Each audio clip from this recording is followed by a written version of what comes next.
دعوتك يا من يجيب الدعاء، ويا من له يسجد الأقوياء.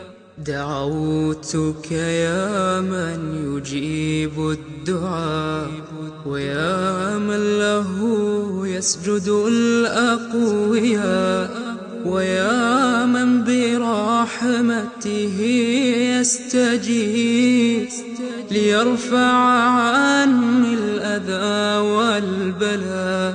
لك الحمد وحدك، أنت المغيث وأنت المدبر يا ذا البهاء.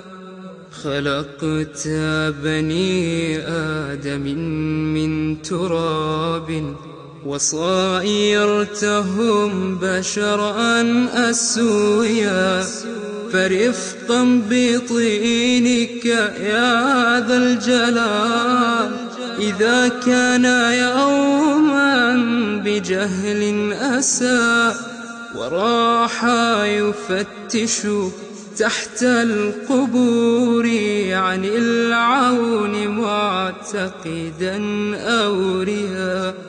طريقي إليك طريق الوضوح، وليس التعرج والالتواء. دعوتك أنت القريب إلي، أحتاج يا خالقي وسطا.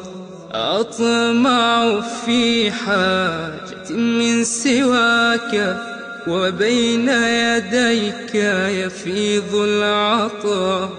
وهبني سألت إليك شفيعا، فمن ذا الذي خلق الشفعاء؟ ومن ذا الذي أوجد الكائنات، وطرز بالنور وجه السماء؟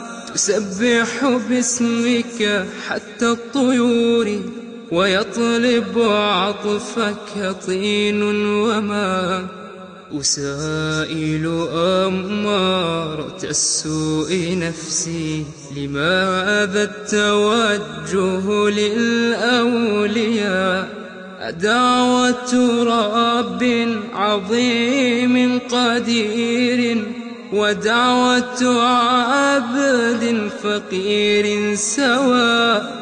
وهل يرتجي معدم معدما، وأنى يصح لديه الرجاء؟ ألا ساء ما يحكمون، وساءت عقول يسيرها الأدعياء.